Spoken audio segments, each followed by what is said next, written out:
جايلي بقى ضيوف ما كانوش عايزين ياكلوا اللحمه مسلوقه. قلت لهم طب اعملها لكم ازاي؟ قالوا لي معرفش، اتصرفي، احنا طالعين من عيد وواكلين لحمه مسلوقه كتير وفته. فغسلت اللحمه بتاعتي كويس وبعدين نقعتها ساعتين في محلول ملح وخل، وبعدين غسلتها كويس من المحلول ده، وبعدين فرمت بصل وحطيت على البصل رشه بسيطه من الملح وفلفل اسود، وصفيت كل كميه البصل من الميه، وخدت ميه البصل وحطيتها على اللحمه بتاعتي، وكمان حطيت معلقه صغيره فلفل اسود، كمان معلقه من السبع بهارات، وقلبتهم كويس جدا. وجبت بقى الجريل بتاعي حطيته على النار وسخنته كويس جدا، وحطيت عليه معلقه سمنه كبيره، وحطيت اللحمه عليه، حطيت معلقتين كاتشب كبار، ممكن نستبدلهم بمعلقتين صلصه ومعلقه صغيره من الخل. والكاتشب هنا بيديها طعم حلو جدا وكمان بيخليها تستوي اسرع. وحطيت عليهم طماطم مبشوره وربع كوبايه من الميه، وقلبتهم كويس جدا، حطيتهم وخليتهم يستوي على نار هاديه. بعد ما اللحمه معايا استوت، جبت هنا كده صينيه معايا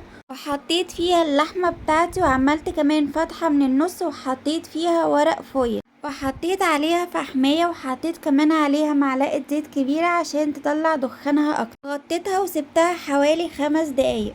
الخطوة دي بتفرق جدا في طعم اللحمة كأنها مشوية من بره. انا هنا بقى ما كنتش عارفة اعمل ايه جنب اللحمة، بس في الاخر اتصرفت.